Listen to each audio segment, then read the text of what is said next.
Welcome back to H-Lock Gaming Godforge leaks for July 2025. In this video, I'm going to have what we're going to call full kit reveals for Quetzalcoatl and Loki. I'm going to start with Quetzalcoatl, so let's take a look.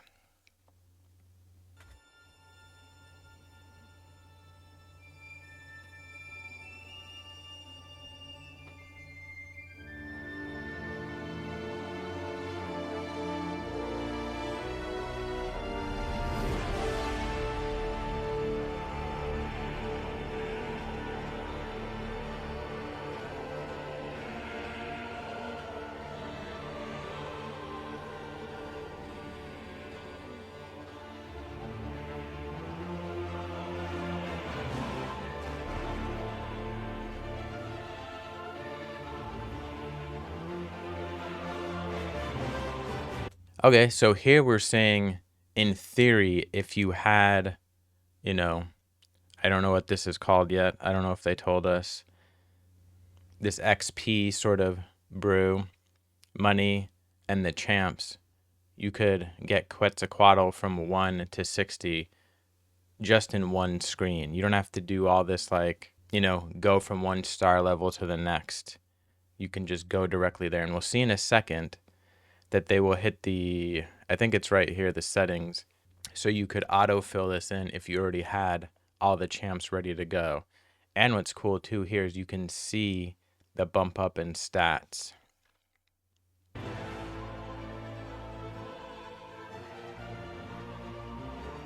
Oh, that's right. The autofill's down there.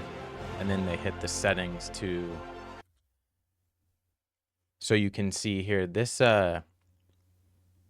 is part of their, what do they call it? The spirit system, I believe. You'll see they actually get a reward eventually from one of the stages. It's akin to a chicken in Raid, if you want to think of it that way. But I do wonder as well, if you click this kind of stuff here, if it will overwrite, a sort of lock mechanism for individual characters. I would think not. So that way, I don't know, even if you were like ascending something for a tournament for some reason, and then you wanted to sacrifice it, you could click that. I wouldn't think you would want to awaken anything and then sacrifice it later, but I guess we'll wait and see, In a few years, who knows, maybe that won't be important. You have some low-level character fully awakened that you're getting points in some tournament or something, and then you don't care, you're still sacrificing him. But either way, yeah, you can kind of see the process there. Much slicker than a lot of games. You can really prepare, just have stuff ready for when you get that next S tier champ that you want to take straight to 60. You can just prepare and boom, ready. There you go.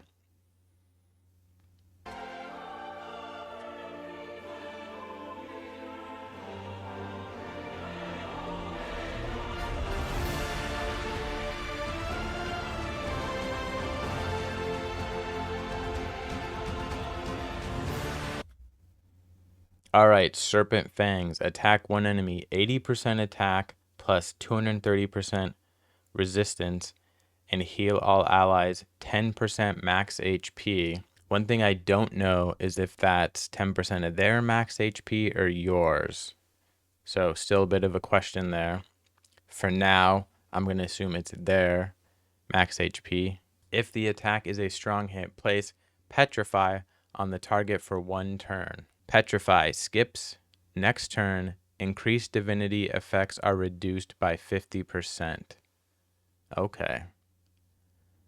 Interesting. So essentially they'll get less affinity as well.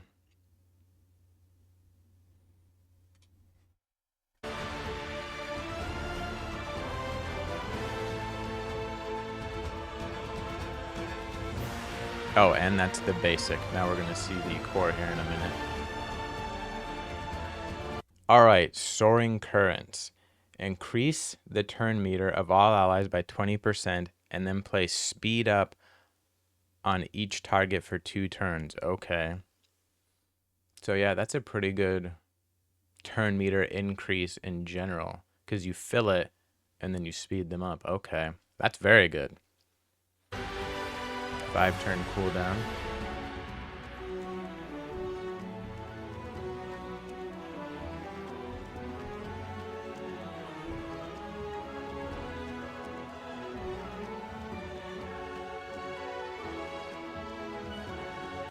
Ultimate, Light of Knowledge. Place attack up 2, sharpen 2, and accuracy up 2 on all allies for 2 turns. So I couldn't remember what sharpen is, but essentially it increases your critical damage and critical damage and strong hit damage. So sharpen 2 will be 10%. Will increase the ally with the highest turn meter by 50% when this hero's divinity reaches 100%. Okay, interesting. Gain 80 divinity when an ally strong hits an enemy with an attack. I wonder how long that lasts, or if it's just for the round. Or maybe as long as... yeah, interesting. I'm not sure. Because it does all these for 2 turns. Is it going to kind of combine them into one buff, so then this aspect would last 2 rounds for that particular hero? Interesting. I'm not sure. I guess we'll have to wait and see.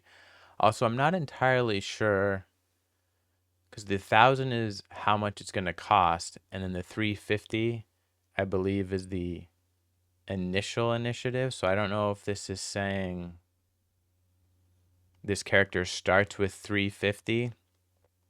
That's kind of how I'm reading it. That's how I'm going to guess, That's like a starting flag. So I'm going to say that's what it is telling us, So you need 750 within the fight, unless something happens that raises the cost of this, because there are debuffs like that. Okay, interesting.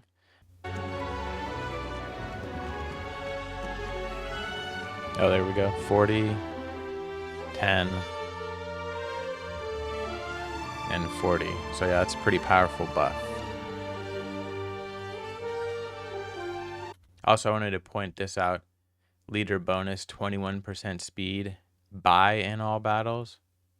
That has to be like some type of weird grammar glitch or something. I don't know if there's another word missing, but essentially it just looks like 21% speed in all battles. So we'll go with that.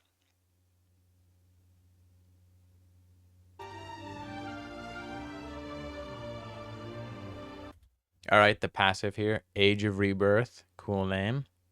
When this hero is defeated, revives all allies with 50% HP and increases their initiative by 5%, stacking up to 3 times. Occurs once per wave. Okay. Seems okay, right? But not that great for longer battles like a boss or something. But we'll see in the Awakening they have thought of that.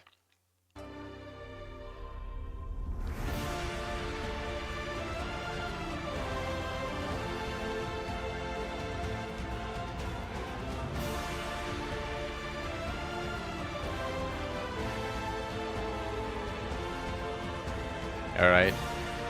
Kraken armor. HP plus 1% each turn, max 15 stacks. And that's if you have 2 pieces.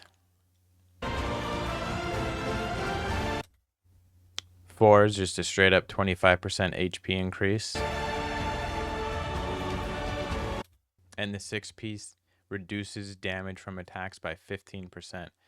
I know 15 doesn't sound like a lot, but I do think that's going to be pretty good for, some of these squishier characters when you're in theory in between, when a shield up or a taunt is down or something of that nature. It'll definitely help with survivability, at least in the early game. We'll have to wait and see kind of what end game sets look like, but I'm saying probably early and mid game this will be pretty good.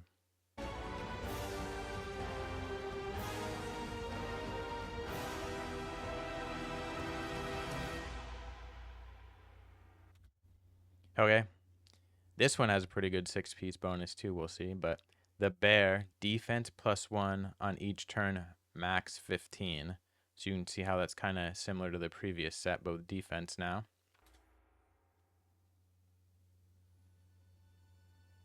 And again, very similar, right? Defense plus 25%.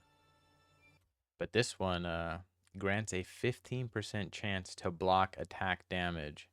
So that's like essentially a 15% chance to just become invulnerable if I'm reading that correctly.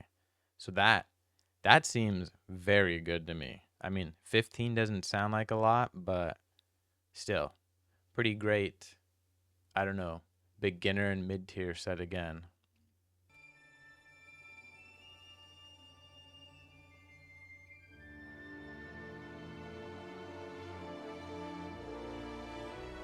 So this is Awakening 1, and if I'm understanding this correctly, this is the symbol for the core ability.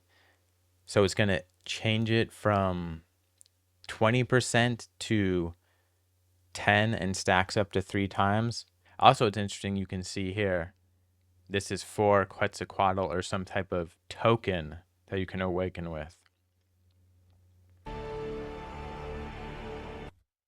Okay, so number 2, just initiative plus 15. I assume that's starting initiative.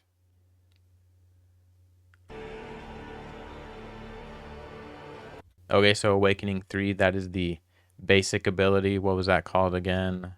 Serpent Fangs. Will place Petrify on any attack which cannot be resisted. Okay, so before it had to be a strong attack. Now it's just going to do it every attack. Okay, that's pretty good. All right.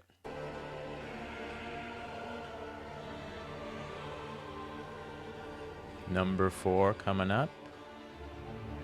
So the initial divinity is plus 200. Oh, I got confused on this other one back here. That was plus 15 to initiative. That's the stat. Or not this one, the second one. Plus 15 to initiative is the stat that increases the amount of divinity you get. Okay, sorry about that. So I got confused there. So yeah, so the initial divinity, so when we're looking at that skill, like I thought the flag is how much essentially you start with. Start with 550. So essentially, you'd already be over halfway to your ultimate when starting. Wow, that'd be pretty crazy. Okay, and then you'll see the last one is the changing the ultimate, and it's very good.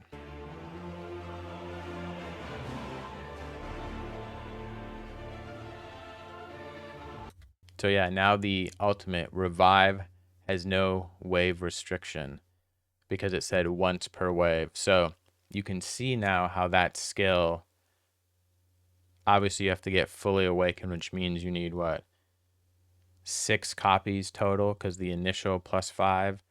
And I don't know if that sort of stone that we saw where you can awaken only works for the first tier, or we can't see it because these are locked, so it's not going to show you. I am guessing that those stones or coins or whatever they are will kind of work for every level. But yeah, you can see then how this would become useful even in longer fights. And potentially, you know, I wonder if they're kind of building into the game some of those cheese strats you can kind of think of from Raid, where you build the right HP, resistance, defense to survive something and make it through the cooldowns. And then, so instead of kind of accidentally having that happen in the game, they could possibly be building that in on purpose, which isn't necessarily a bad idea. If people are going to try and figure that stuff out, hey, make it part of the game, right? You know, a lot of these guys have been playing Raid for so long, they could be seeing something here that I'm not even seeing yet. And won't even be a cheese strategy, as you'd call it, just a new way of playing the game, you know? Who knows?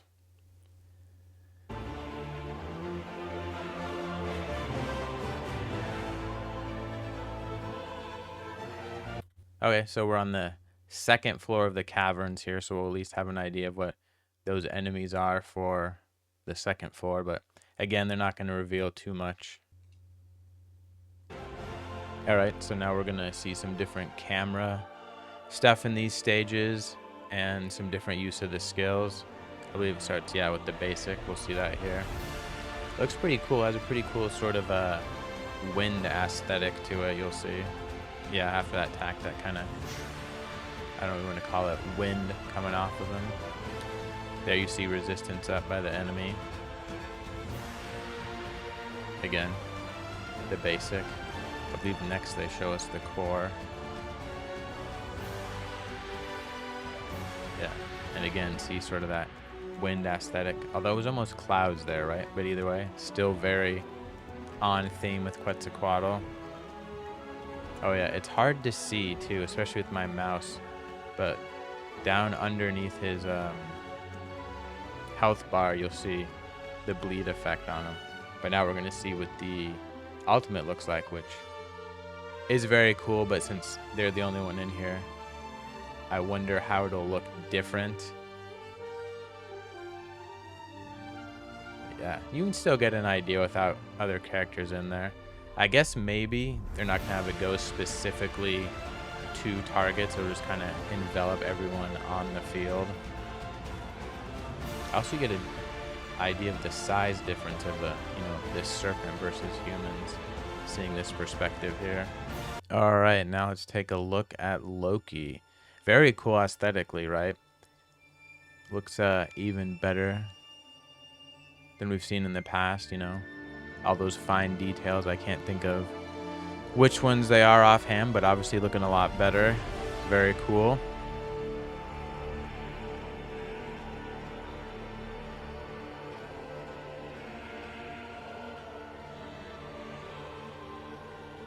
All right, we can take a look at the skills here, because the leveling up doesn't change, obviously. Deceptive daggers attacks an enemy 200% attack plus 2200% accuracy. At first I thought that might be a typo, but we'll see in the, I think it's the Awakenings, that this sort of gets bumped up or something happens, and this number doesn't seem that weird. So I think it's correct, with a 75% chance to place charm on the target for 1 turn.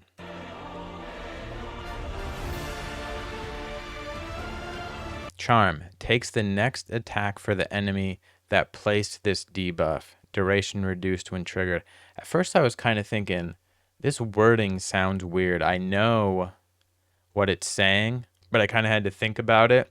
And it makes sense, because I'm thinking, takes the next attack for the enemy, but I'm thinking of me as the perspective fighting my enemies, when I need to think of their perspective, the enemy's perspective. I'm their enemy, right?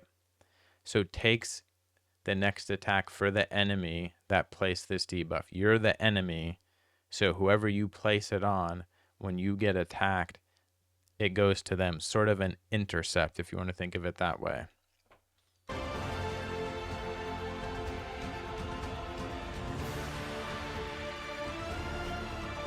And that was the basic. Here's the core. All right, Burning Hatred has a 75% chance to place taunt on all enemies for 1 turn. Also has a 75% chance to place Aether Burn for 2 turns on enemies not under a disable. This cannot be resisted.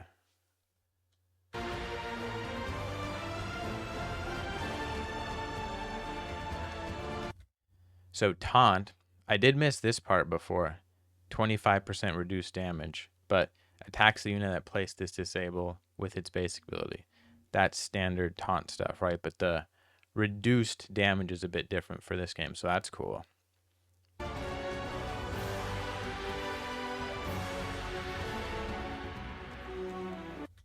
Aether Burn 2 increases chance to weak hit by 10%. Very good, right? That's pretty good debuff. And reduces divinity by 6% on all heroes on the team. Now that's good too, because the closer you are to your ultimate, the more impactful this will be, if I'm reading that correctly, right? So if you're at like 980, 6% of 980, assuming you have 1,000 divinity for your ultimate, it's going to be more impactful than if you're at 200 and you take 6% of that. But either way, very good.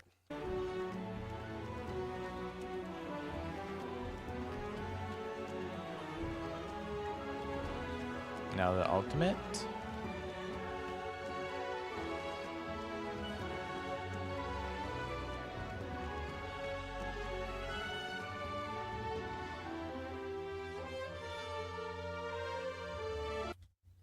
Malice Mischief. I almost read that as Mischief Managed, you know, for all those Harry Potter fans out there.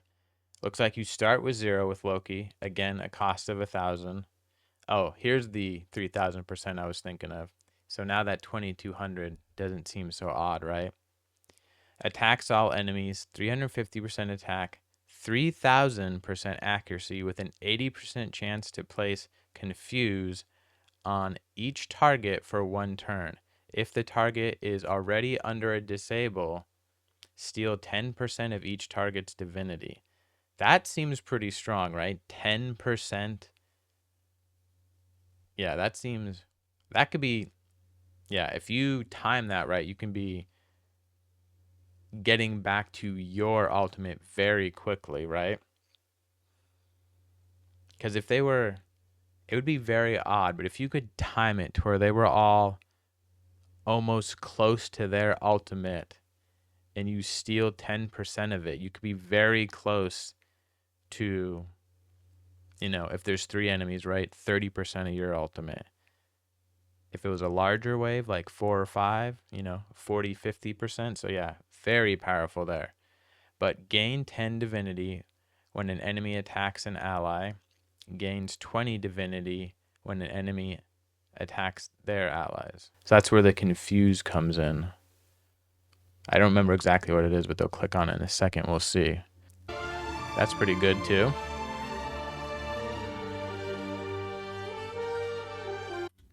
Confuse. The unit attacks a random ally with its basic ability on its turn, doing 75% reduced damage. Huh.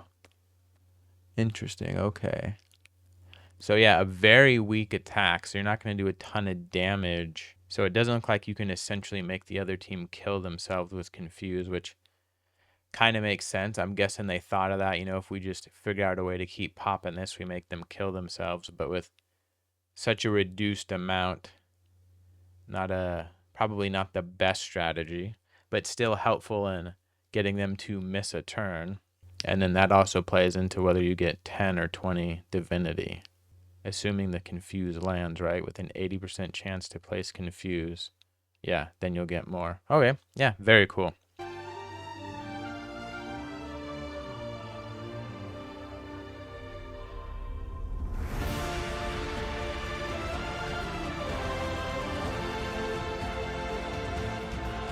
Enemies under a charm that attack this hero have a 50% chance to instead attack one of their allies at random.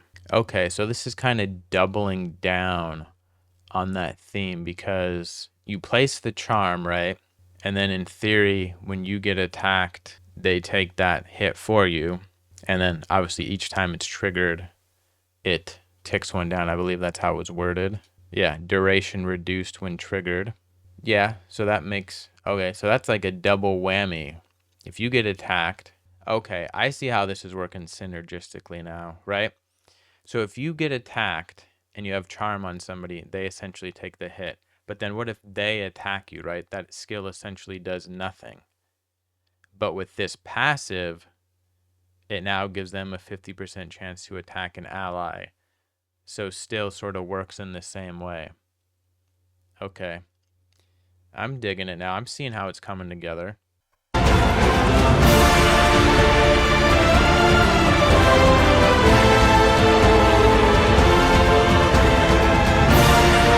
Aether Burn 2 also cannot be blocked or removed. And that is on the core ability. Okay. Initiative plus 15. So like Quetzalcoatl there. And again, initiative, as I got confused earlier, it's your stat that increases the amount, or sort of the rate at which you get divinity. But Awakening 3, this looks like it's part of the passive. It was locked before, so you couldn't see the symbol, but I didn't see it, so it's got to be the passive. Has a 50% chance to reduce damage from enemies under taunt by 100%. Okay, so even more damage reduction because you have taunt on your core ability. Okay. So that that kind of adds to the charm, sort of redirect, if the enemy you put charm on it, it'll attack or has a 50% chance to attack one of their allies. So yeah, just more damage reduction for Loki himself. Okay, so initial divinity, now 150 with the awakening 4. So it seems like 2 and 4 are at least similar. Well, 2 is the exact same, but 2 and 4 have the same effect for the 2 heroes we've seen so far. Interesting. Okay. So maybe kind of expect that for 2 and 4 in general. Get divinity quicker and more initial divinity. And then probably 5 is always going to be the ultimate upgrade. So yeah, that's the ultimate symbol. So passive. If fatal damage is inflicted on this hero, prevent it. Grant full divinity and an extra turn. Interesting. I wonder if you have to cast the ultimate to sort of reset that cooldown. I'm going to guess that's probably how it works, because otherwise you could essentially never die. So that would make sense. Each time you actually use this resets the cooldown. Interesting. Okay. But very cool, right? You can kind of see a similar vibe with this and the Awakening 5 for Quetzalcoatl. So that's probably why they showed these 2 heroes together, because even though they're different classes and have different abilities and work in different ways, they're Fifth Awakening, because it's just for this hero, whereas the other one, it's the allies. Very cool. Okay. All right, we're going to start off with the basic ability here. Very cool looking, kind of gives you that magic sort of feel, Loki is sort of a trickster / magical deity. And then here we'll see the core. I think it just kills him here, so we don't really get to see what the taunt looks like, but we will next round. Oh no, it didn't kill him. Alright, I'm misremembering. Whatever. Either way, it's cool looking.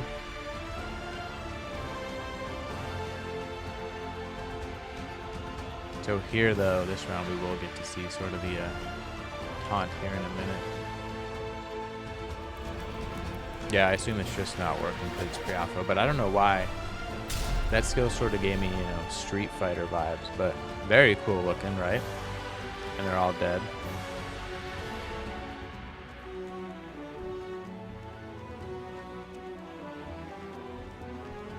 So yeah, so you can see the Aether burn and the taunt there on the enemies, except for the one in the middle did not get the taunt.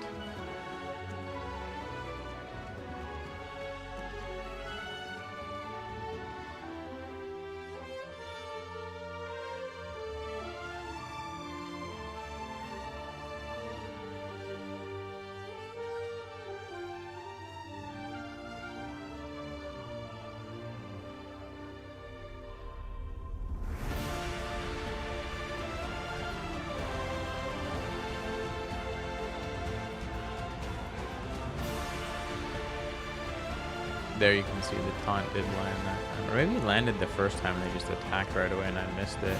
Oh yeah, the cinematic mode there. Except this time they're going to show us some rewards we get. So we get this character as a reward. Very cool. The weapon with the vines looking pretty cool. And you can see we get this, spirit right here. So essentially a 2-star hero to help with leveling up. It's also interesting that we got this hero as a reward and we saw there on floor 2.